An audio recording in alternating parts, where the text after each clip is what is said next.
કૃષ્ણ લીલા ચાલી રહી છે. કૃષ્ણ લીલાની અંદર પરીક્ષિત રાજા સુખદેવજીને પ્રશ્ન કરે છે.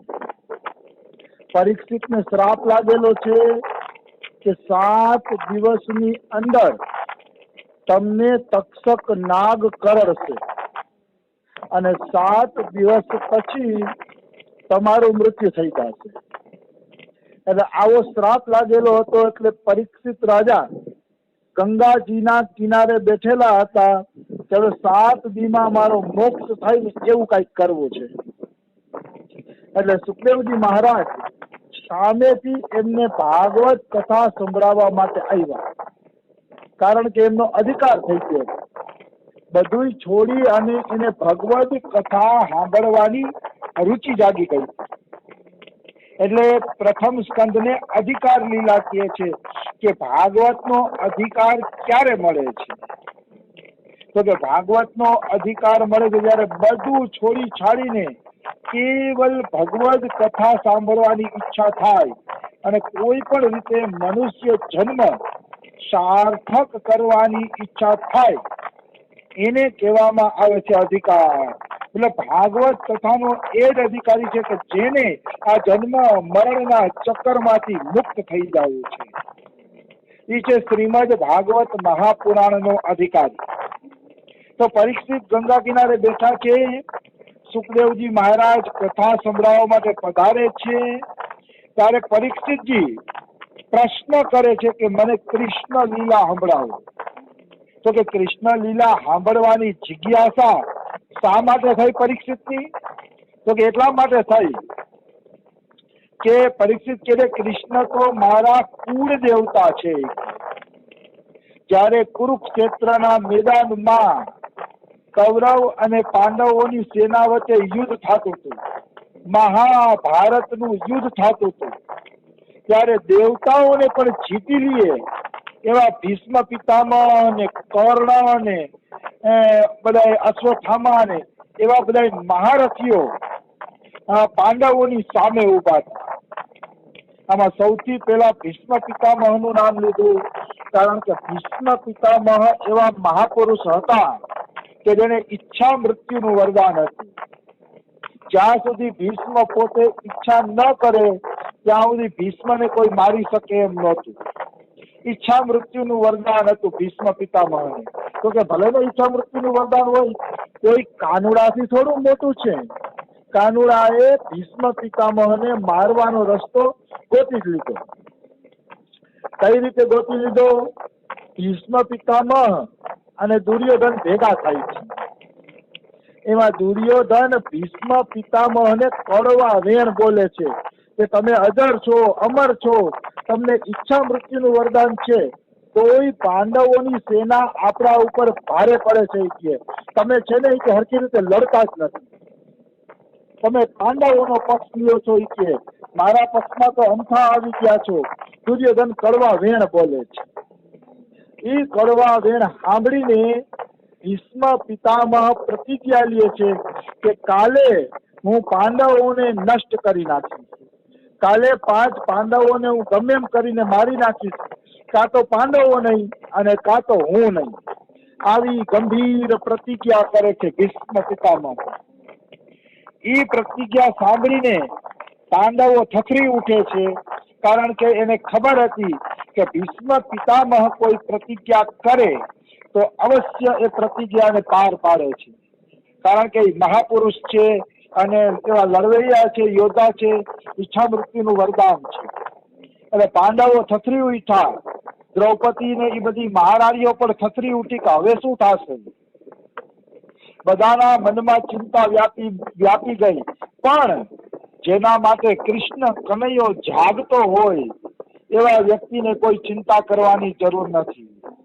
કાનુડો જાગે છે તો માની લો કે તમારા બધાય કામ પાર પડી ગયા.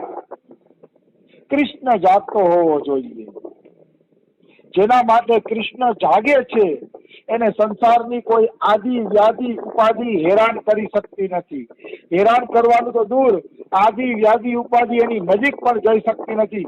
જેના માટે કૃષ્ણ જાગે છે. તો આપણે એક પ્રશ્ન થાય કે ભાઈ કૃષ્ણ કોના માટે જાગે છે? કૃષ્ણ કોના માટે જાગશે, કોના માટે જાગે છે? તો કે કૃષ્ણ એના માટે જાગે છે જે કૃષ્ણને સતત યાદ કરે છે. તસ્માત સર્વેષુ કાલેષુ મામ અનુસ્મરયુધ્ય છે. જે કૃષ્ણને સતત યાદ કરે છે એના માટે કૃષ્ણ ખડે પગે જાગે છે, હંમેશના માટે જાગે છે, એમ કેવું હોય તો કહી શકાય. તો કૃષ્ણ જાગતા હતા. કૃષ્ણને ચિંતા હતી કે ભીષ્મના સકંજામાંથી કોઈ પણ રીતે પાંડવોને બચાવવા છે. એટલે પાંડવોની એક મિટિંગ ભરાણી. મિટિંગમાં નક્કી કર્યું કે હવે શું કરવું, ભીષ્મથી કઈ રીતે આપણે રક્ષા કરવી. ત્યારે બધાએ નક્કી કર્યું કે લડાઈમાં તો ભીષ્મને જીતી શકાય એમ નથી, કારણ કે ભીષ્મને ઈચ્છા મૃત્યુનું વરદાન છે. એટલે કોઈ પણ રીતે જો હવે ભીષ્મ પિતામહના મૃત્યુનો કોઈ ઉપાય મળી જાય ને તો મેળ આવી જાય. તો કૃષ્ણ કહે છે કે ભીષ્મને મરવાનો ઉપાય તો ભીષ્મ પોતે જ બતાવી શકે, બીજા ન બતાવી શકે. એ પોતે જ એમ કહેશે એમ આપણે કરવું પડશે, ત્યારે ભીષ્મ મરશે. તો કે અરે આપણે કઈ રીતે એનો ઉપાય જાણશું? તો કાનડે ચિંતા ન કરો, હું કઈક વ્યવસ્થા કરું છું. પછી ભીષ્મ પિતામહને પટાવવા માટે ભગવાન કૃષ્ણ રાત્રે ભીષ્મની કુટિયા તરફ હાલતા થયા. પહેલાના જમાનાના યુદ્ધ એવા હતા કે દિવસે લડાઈ થતી પણ સાંજે એકબીજાને મળવું હોય તો મળી શકતા, સાંજે દુશ્મન હોય તો એકબીજાને મળવું હોય તો મળી શકતા, એવો નિયમ હતો આગળના યુદ્ધની અંદર. તો કૃષ્ણ ભગવાન ભીષ્મને મળવા માટે ગયા અને એની સાથે એક સુંદરી હતી જેને ઘૂંઘટ તાણેલો હતો. એ સુંદર સ્ત્રી પણ કાનુડા સાથે હતી. તો એ સ્ત્રીને કાનુડો સમજાવે છે અને સમજાવીને ભીષ્મના રૂમની અંદર, કુટિયાની અંદર મોકલી દે છે. તો ભીષ્મની કુટિયાની અંદર સ્ત્રી ગઈ અને પ્રણામ કર્યા. એટલે ભીષ્મ પિતામહે આશીર્વાદ આપ્યા, સૌભાગ્યવતી ભવ. એને સૌભાગ્યવતી બનવાના આશીર્વાદ આપ્યા ભીષ્મ પિતામહે. તો સ્ત્રીએ કીધું કે તમે સૌભાગ્યવતીના આશીર્વાદ તો આપ્યા કે, પણ આ આશીર્વાદ તમારા મુખેથી સારા નથી લાગતા, કારણ કે ખોટા પડવાના છે. તો ભીષ્મ કે દેવી એવું કેમ બોલો છો? કે મારા મુખમાંથી કોઈ આશીર્વાદ નીકળે તો આજ સુધી એ આશીર્વાદ ખોટા નથી પડ્યા, તો તમે આવું કેમ બોલો છો? તો કે મહારાજ પિતામહ આશીર્વાદ ખોટા પડવાના છે. તો કે કેવી રીતે? તો કે તમે જ પ્રતિજ્ઞા કરી છે કે કાલે મારે 5 પાંડવોને મારી નાખવાનો, એટલે એ આશીર્વાદ ખોટા પડવાના છે. એટલે તારે પાંડવોને શું? તો દ્રૌપદીએ ઘૂંઘટ ઊંચો કરીને કીધો કે હું જ દ્રૌપદી છું અને હું જ 5 પાંડવની પત્ની છું. તમે એને મારવાની પ્રતિજ્ઞા કરી લીધી છે, તો કાલ તો હું વિધવા થઈ જવાની છું. તો આ સૌભાગ્યવતીના આશીર્વાદ શું કામ? તો કે અચ્છા, તને કોણ લઈ આવ્યું છે? કે તને કૃષ્ણ અહીંયા લઈ આવ્યો ને? તો કે હા, મને કૃષ્ણ લઈ આવ્યો છે. ભીષ્મને ખબર પડી જ ગઈ કે આ કાવતરું કૃષ્ણનું જ હોય, આ કામ કૃષ્ણનું જ હોય. કૃષ્ણ સિવાય આવો આઈડિયો કોઈને આવડે નહીં. એટલે ભીષ્મ પિતામહ કહે છે કે દ્રૌપદી, મેં તને સૌભાગ્યવતીના આશીર્વાદ દીધા છે, તો જરૂર તું સૌભાગ્યવતી થાય છે. તો કે કઈ રીતે? તમે તો પ્રતિજ્ઞા કરી પાંડવોને મારવાની. તો કે પાંડવો મને મારી નાખશે એટલે તું સૌભાગ્યવતી રહી જાય છે. તો કે પાંડવો તમને કઈ રીતે મારશે? ત્યારે ભીષ્મ પિતામહ એમ કહે છે કે હું શિખંડી ઉપર બાણ ચડાવતો નથી. મેં નિર્ણય લીધો છે કે કોઈ સ્ત્રી ઉપર અને કોઈ છક્કા ઉપર હું બાણ ચલાવતો નથી. કે એટલે તમે શિખંડીને આગળ રાખી અને પાછળથી મને મારી નાખજો કે, એટલે હું મરી જઈશ અને તમારો પતિ અમર બની જશે. તો કે અમે આવું કરીએ? તો કે હા, તમારે આવું કરવું પડશે, આના વગર બીજો કોઈ રસ્તો નથી. ભીષ્મ કે મારા હાથમાં બાણ હશે ત્યાં સુધી કોઈ મને જીતી નહીં શકે, એટલે તમારે આવું કરવું જ પડશે. તો કે ઠીક છે, હું પાંડવોને કહી દઈશ. આમ કૃષ્ણના ઉપાયથી, કૃષ્ણની ચતુરાઈથી દ્રૌપદીને આશીર્વાદ મળ્યા અને એ આશીર્વાદના પ્રતાપે ભીષ્મને મરવાની યુક્તિ પણ મળી. અને કૃષ્ણએ પાંડવોને કીધું કે કાલે શિખંડીને આગળ રાખી અને ભીષ્મને મારવાના છે. તો પેલા તો પાંડવો ઊંચા નીચા થતા હતા અમે આ રીતે મારીએ નહીં. અર્જુન કે અન્યાય છે, બરાબર. કાનુડો કે અન્યાય બન્યાય નું કઈ વિચારતા નહીં. જે ભીષ્મ પિતામહે કીધું એ કરી નાખો, નગર કાલે તમે બધા રણ મેદાનમાં હોઈ જાશો. જાજી હોશિયારી ન કરો. આપણે કઈ કે લે આ તો અધર્મ કહેવાય, શિખંડીને આગળ રાખ્યો, એની પાછળ અર્જુને બાણ માર્યા તો અધર્મ નો કહેવાય? તો હતો અધર્મ, સાચી વાત છે બિલકુલ. પણ એક વાત એ પણ યાદ રાખવાની છે કે કૃષ્ણ ધર્મ કરે કે અધર્મ કરે, કૃષ્ણ સાક્ષાત પૂર્ણ પુરુષોત્તમ પરમેશ્વર છે. એ જે નિર્ણય કરે એ ધર્મ છે. ભગવાન જે નિર્ણય કરે એ ધર્મ છે, ચાહે કોઈ માને ચાહે ના માને. ભગવાને જે નિર્ણય બનાવી છે, ભગવાન તો શાસ્ત્રથી ઉપર છે. ભગવાન તો શાસ્ત્રની ઉપરની વાત છે, અને એને જે મરજી પડે એ કરે. એટલે એક વાત યાદ રાખવાની, ભગવાનની કોઈ લીલામાં શંકા નહીં કરવાની, કારણ કે ભગવાન સાક્ષાત પૂર્ણ પુરુષોત્તમ પરમેશ્વર છે. એટલે એ જે નિર્ણય કરે એ જ ધર્મ છે એમ માની લેવાનું. કર્ણનું પૈડું, રથનું પૈડું હલવાઈ ગયું હતું, અને અર્જુનને કીધું કે બાણ માર, કે હું જે કવિ ધર્મ છે તું બાણ મારી દે.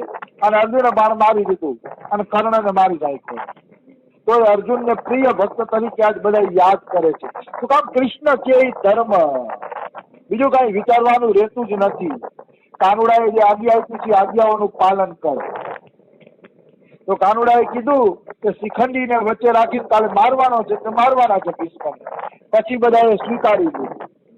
પછી બીજે દિવસે ઘમાસાણ યુદ્ધ થાય છે. એ યુદ્ધમાં શિખંડીને આગળ રાખે છે, અને શિખંડીને આગળ રાખીને પછી અર્જુન પાછળથી બાણ મારે છે, ભીષ્મને વીંધી નાખે છે અને ભીષ્મને પાડી દે છે. કહેવાનો ભાવ શું છે કે ભીષ્મ જેવા મોટા મહાપુરુષો હોવા છતાંય પાંડવો મહાભારતનું યુદ્ધ જીતી ગયા. શું કામ? તો એની યારે કૃષ્ણ હતા. એટલે પરીક્ષિત આ યાદ કરે છે કે કૃષ્ણના કારણે મારા વડવાઓ મહાભારતનું યુદ્ધ જીતી ગયા છે.